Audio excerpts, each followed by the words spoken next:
बड़े प्रेम से सबरी रोज बेर तोड़ती है और एकत्र करती है और सोचती है कि मेरे राम आएंगे तो मैं उनको क्या खिलाऊंगी।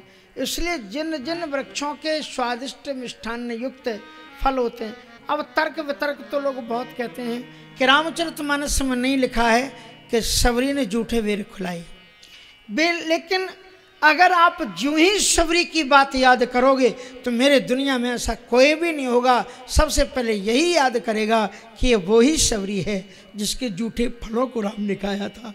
यदि जूठे बेरों को यदि सबरी के चरित्र से हटा दिया जाए तो लगता है कि सबरी का चरित्र ही नहीं रह गया। इसलिए इसमें सब जगह कर्मकांड मत घुसेड़ा करो, सब जगह उच्चता नीचता को मत रखा करो। ये परमात्मा है, वो सब में बसा हुआ है, वो जैसा है उसको वैसे ही रहने दो। उसने सबरी के माध्यम से इसी चरित्र को दिखाना चाहा है कि राम ही केवल प्रेम प्यारा। सबरी पूरे दिन भर बस फलों को एकत्र करती है और उस रास्ते में फूल बिछाती है जिस रास्ते से मेरे राम आएंगे, और फूल बिछाने के बाद में बस माला जपती रहती है और ऐसे ऐसे निहारती रहती है कि रामा रामा रटते रटते बीती रे उमरिया, रघुकुल नंदन कब आओगे सबरी की डगरिया। बेचारी चिंतन करती रहती है, रोती रहती है, भटकती रहती है। एक दिन तो उसके दरवाजे पर कभी कभी बच्चे आने लगे ऋषिमुनियों के, अरे सबरी मैया मैं ही तेरा राम हूँ, वो राम आने वाले नहीं, मैं आ गया, ये तेरे अच्छे अच्छे बेर मुझे ही दे दे, मैं खा लूँ। तो उनको वो मार के भगाती कहती भाग जाओ, देखना एक दिन हमारे राम जरूर आएंगे। लेकिन आज के दिन सबरी जब आई तो कुटिया में फूट फूट करके रो रही थी, गुरु के चित्र को लेकर के दिल से लगा करके रो रही थी कि लगता है मेरे गुरु ने सोचा होगा कि मेरे बाद में बेचारी सबरी कैसे रहेगी, इसलिए मुझे झूठ मूठ की तसल्ली दे करके चले गए कि राम जी आएंगे। वो भगवान भला मेरे यहाँ कहाँ आने वाले हैं। और बहुत बिलक बिलक करके वो रो ही रही थी, तभी तक पीछे से किसी की आवाज़ आई कि भैया सबरी मैया किधर हैं, सबरी मैया किधर हैं। तो देखा कि कौन है, तो कहा देखो सबरी मैया मैं तुम्हारा राम आ गया हूँ। सबरी ने गुस्सा में कहा कि मजाक क्यों उड़ाते हो, एक दिन मेरे राम जरूर आएंगे, देखना एक दिन जरूर आएंगे। तो राम जी ने कहा कि अरे सबरी मैया तेरा राम तो तेरे सामने खड़ा हुआ है, तू जरा पलट करके देख। और जब सबरी ने देखा तो क्या हुआ कि सबरी देखे राम घर आ,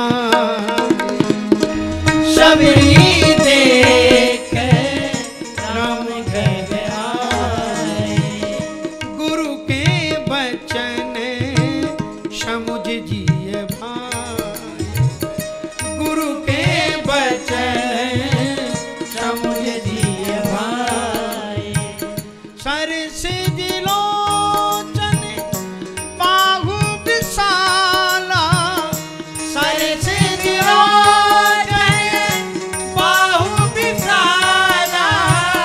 जटा मुकुट सिर ओरे बनमाला, जटा मुकुट सिर ओरे बनमाला। श्याम गौर सुंदर धोभा, श्याम गौर सुंदर धोभा। सबरी चरण लपटाए, सबरी परी चरण लपटाए। सादर जलले चरण पखारे और अति पुनीत अति सुंदर आसन बैठाए। बाद में कहने लगी कि प्रभु मैं आपको क्या भोग लगी, अधम ते अधम अधम अति नारी। राम जी कहते हैं कि सबरी में तुम्हें खोज रहा था, सबरी पीछे को दौड़ी, कहा प्रभु मुझे छू मत लेना, मेरी छाया को भी छू जाने से लोग अपवित्र मानते हैं, इसलिए जरा दूर रहना, क्योंकि अधम ते अधम अधम अति नारी, मैं अधम से भी अधम नारी हूँ और उसमें भी पाप की अघारी हूँ, और इसलिए आप मुझे छूना मत। पर मेरे राम ने आगे बढ़कर के सबरी को पकड़ लिया। भगवान श्री राम जी कहते हैं कि कह रघुपति सुन और भामिनी बाता, और मानहु एक भगति करनाता, जाति पाति कुल धर्म बढ़ाई और धन बल परिजन गुण चतुराई। ये सब राम भगति के बाधक और कहे संत तब पद अवराधक। मैं केवल एक भक्ति का ही रिश्ता मानता हूँ और जाति पाति कुल धर्म को मैं बिल्कुल नहीं मानता। जो मेरी भक्ति करता है राम ही केवल प्रेम प्यारा। शबरी के जूठे वीरों का ठाकुर जी भोग लगाते हैं और बाद में कहते हैं कि शबरी जो मैंने भक्ति आज तक किसी को नहीं सुनाई, आज आओ तुम बैठो नौधा भगति कहो तू ही पाही। और श्री राम जी शबरी को अपनी नौधा भक्ति सुनाते हैं। अब टाइम इतना नहीं है पर चलो जल्दी जल्दी आपको सुनाते हैं। नौधा भक्ति में क्या क्या सुनाया। का प्रथम भगति संत ने कर संगा। प्रथम भगति संत ने कर संगा। दूसरी रति मम कथा प्रसंगा। दूसरी रति मम कथा प्रसंगा। गुरु पाद पंकज ईसरी भगति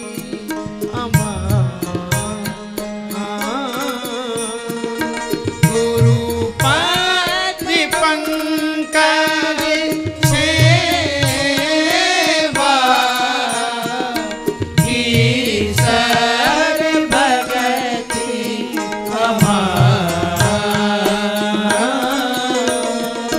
चौथी भगति माम गुने गण करए कपट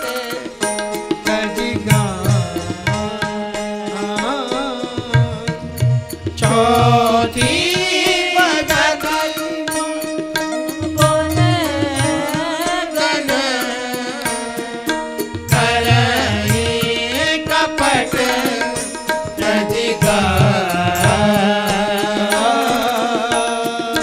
मंत्र जापे मम दृढ़ विश्वासा।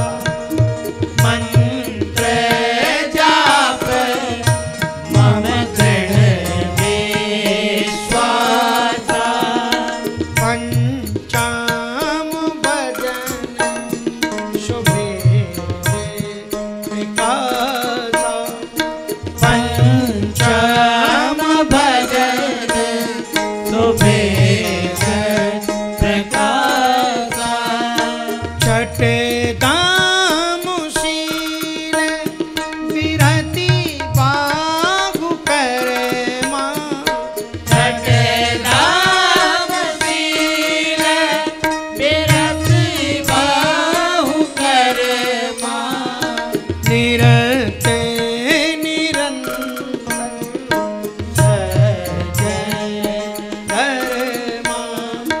निरते निरंतर सजय कर माँ। सातव जतां सातव समय मोहि मैं जग देखा। सातव समय मोहि मैं जग देखा। मोते अधिक संत करि लेखा। मोते अधिक संत कर लेखा। आठाव जथा लाभ संतोषा। आठाम जथा लाभ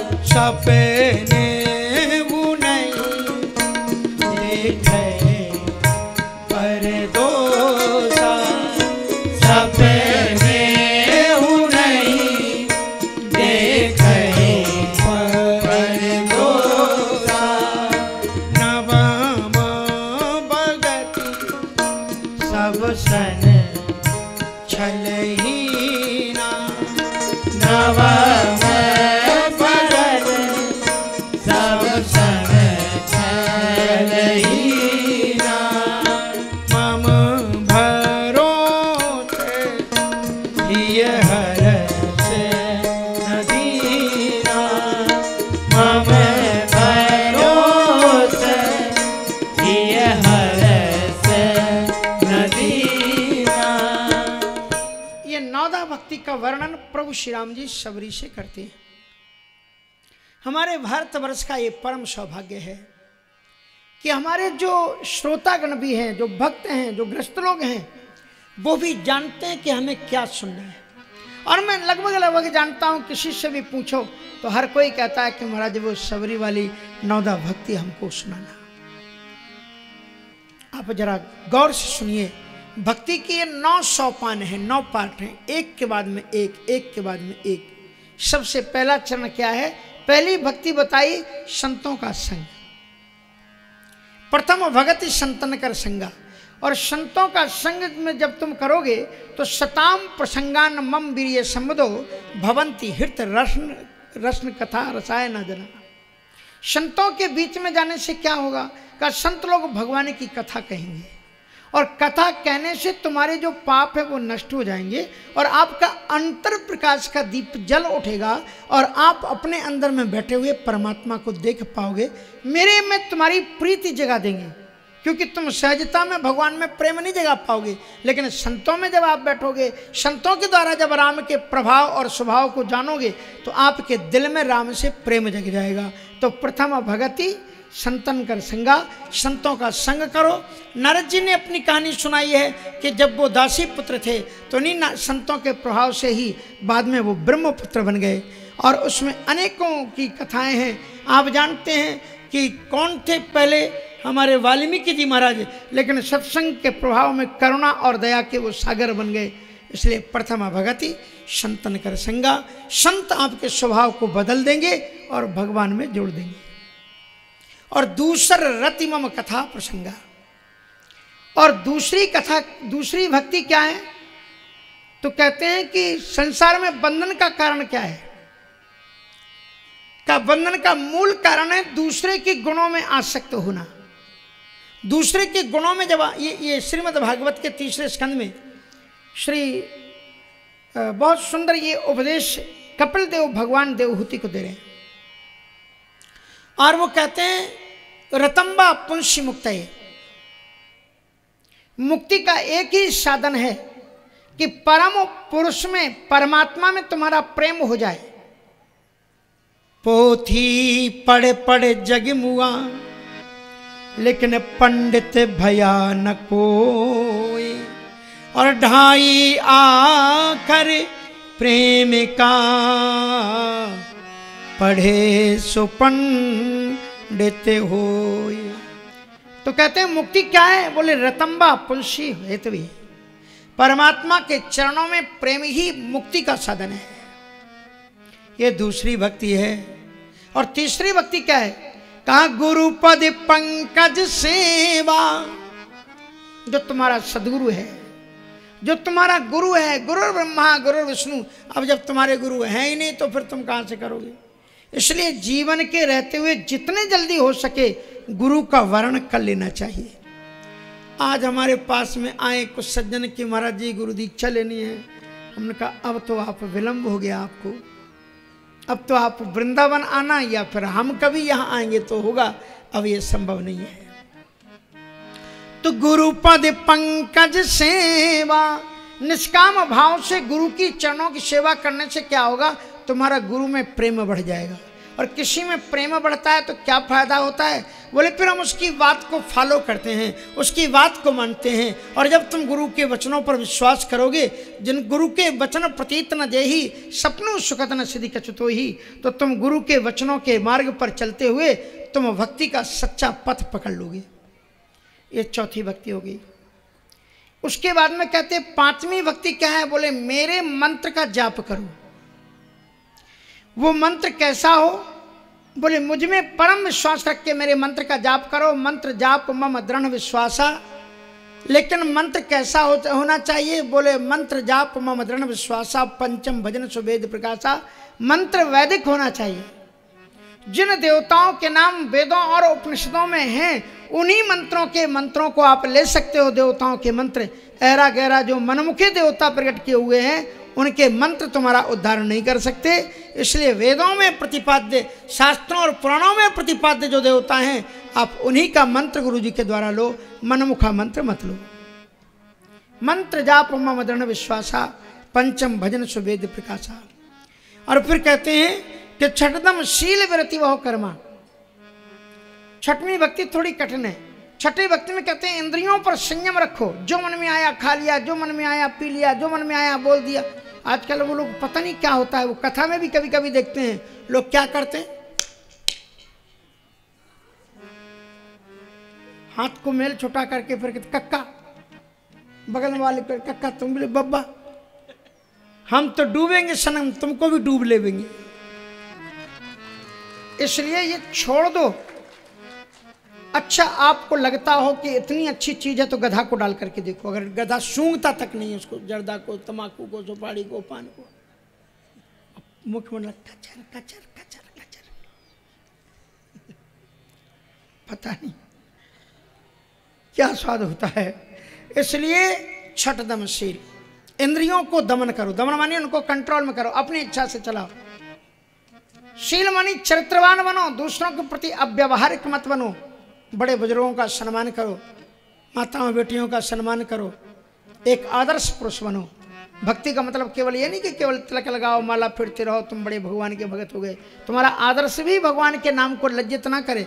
तुम कर्म खोटे करो तो तुम जिस देवता की उपासना करते हो ना उस देवता का नाम डूबता है। इसलिए उस देवता का आचरण भी अपने जीवन में उतारो। छठदमशील विरति बहु कर्मा, और सज्जन सत्कर्मों में आप लगे रहो। खाली समय हो तो सत्कर्मों में लगे रहो। क्योंकि हम और आपने एक शैतान पाल रखा है। जानते हो शैतान है हमारे पास। शैतान बोले खाली मन शैतान का। अगर इसको खाली रखोगे तो ये पता नहीं कहां गिरेगा और तुमको भी ले डूबेगा। इसलिए इसको हरदम अच्छे कामों में लगाए रखो। निरंतर सज्जन धर्मा। सातवीं भक्ति जरा और ऊपर आपको बढ़ाती है। ये कहती है कि हम तो भगवान में भगवान को नहीं देख पाते। आजकल तो ऐसे ऐसे नास्तिक लोग हो गए जो राम के भक्तों को कहते हैं तो कृष्ण जी कुछ नहीं है, क्या रखा है। और जो कृष्ण के भक्त कहते तुम राम की पूजा मत करना, शंकर की पूजा। तुम्हें भगवान में भगवान नहीं दिखलाई पड़ते तो तुम्हें इंसान में भगवान कहाँ दिखलाई पड़ेंगे। इसलिए सातवीं भक्ति ये है कि सातम सम मोहिमय जग देखा। सातवीं भक्ति है कि सभी में आप मेरे में भगवान देखो। सिया राम में सब जग जानी, कराऊं प्रणाम जोर जुग पानी। सभी में भगवान समाया हुआ है। सातम समूह में जग देखा। और लेकिन सभी में समान रूप से मैं विद्यमान हूं, लेकिन फिर भी संत मुझसे भी बड़े हैं। ये मैं नहीं कहता, रामायण की चौपाई कहती है सातम समूह में जग देखा और मोते अधिक संत जिय लेखा। क्योंकि राम थे मोरे मन प्रभु अस विश्वासा, और राम थे अधिक राम करदासा। आठम जथा लाभ संतोषा। और आठवीं भक्ति है कि यथा लाभ संतोष। जो मिल जाए, खूब बिजनेस करो, खूब काम करो, परिश्रम करो, हार्ड वर्क, लेकिन कर्म किए जा फल की इच्छा मत कर ये इंसान। ये है गीता जी का ज्ञान। आठव जथा लाभ संतोषा। जितना मिल जाए उसी में संतोष कर दो और ईश्वर को धन्यवाद दो। अच्छा प्रभु तेरी मर्जी, तुम्हारी, तेरे कांटों से भी प्यार और तेरे फूलों से भी प्यार। यदि तूने मुझे फूल दिए हैं तो यदि तू कांटे भी देता है तो हम उनको भी स्वीकार करते हैं। आठव जथा लाभ संतोषा। जितना मिल जाए उसी में संतोष करो। और सपने हूँ नहीं, ये बड़ी कठिन भक्ति है आठवीं भक्ति, कि सपने हूँ नहीं देखे पर दोषा। स्वप्न में भी दूसरे के दोषों को मत देखो। क्योंकि जब एक उंगली को आप दूसरे की ओर उठाते हो कि ये बुरा है तो ये 3 उंगलियां आपके तरफ आ जाती हैं। ये कहती हैं कि पहले 3 बार तुम अपने आप में झांक करके देख लो कि तुम कहाँ खड़े हो, फिर दूसरे के देखो आप गलती निकालना। इसलिए 8 जथा लाभ संतोषा, दूसरे में भी, क्योंकि ध्याय तो विषयान पुंसा संगस्ते उपजाए थे। अगर आप दूसरे के दोषों को देखोगे, देखते रहोगे, तो एक न एक दिन वो दोष तुम्हारे भी दिल में उतर आएंगे और तुम्हें भी कलंकित कर देंगे। इसलिए दूसरे के दोषों को देखो ही मत। 8 जथा लाभ संतोषा, सपनों नहीं देखे परदोषा। और 9वीं भक्ति है कि नवम भगति सवसना छलहीना, मम भरोसे ही हर से नदीना। 9वीं भक्ति है कि किसी के साथ में छल कपट का व्यवहार मत करो और हर एक परिस्थिति में मेरा भरोसा रखो। कबहू बिगड़त ना सुने रामचंद्र की दास। नवम भगति सवसन छलहीना, मम भरोसे ही हर्ष नदीना। बहुत कुछ मिल जाए तो फूल करके कुप्पा मत बनो, और सब कुछ चला जाए तो हाय हाय करके रो मत। समुद्र की तरह गंभीर बनो। समुद्र में कितना भी पानी आ जाए वो दुनिया को दिखाता नहीं कि हम बहुत माला माल हो गए हैं, और गर्मी में कितना भी सूर्य उसका शोषण कर ले, समुद्र किसी के सामने आंसू नहीं बहाता कि हाय मेरा इतना पानी चला गया। समुद्र की तरह गंभीर बनो। और ये 9 भक्ति हैं। बोले नवमऊ एकहु जिनके होई, नारी पुरुष सचराचर कोई, सोई अतिशय प्रिय भामिनी मोरे, और सकल प्रकार भगति दृढ़ तोरे। 9 भक्ति में से एक भी भक्ति यदि किसी के इंसान में आ जाए तो जीवन का बेड़ा पार हो जाएगा। और तेरे में तो 9 भक्ति है। बाद में भगवान श्री राम जी शबरी से कहते हैं कि जनक सुता की सुधी भामनी, जानहु कहु करी वरी गामनी। जनक सुता कई सुधी भामनी, जानई कहु कई वरी गामनी। जनक सुता की सुधी भामनी, जानहु कहु करी वरी गामनी। जनक सुता कई सुधी भामनी, जानई कहु कई वरी गामनी। शबरी को राम जी ने भामनी कहा, जो मन को भा जाए। कहा तुम मेरे मन को भा गई, क्योंकि शब्दी भक्ति तुम्हारे अंदर है। मैं सीता जी को खोज रहा हूँ। और शबरी ने इतना सटीक उत्तर दिया है कि पंपा सरहि जाहु रघुराई, ता होइए सुग्रीव मिताई। भगवान श्री राम जी योगाग्नि के माध्यम से शबरी का परम धारण करके और किष्किंधा की ओर अग्रसर हो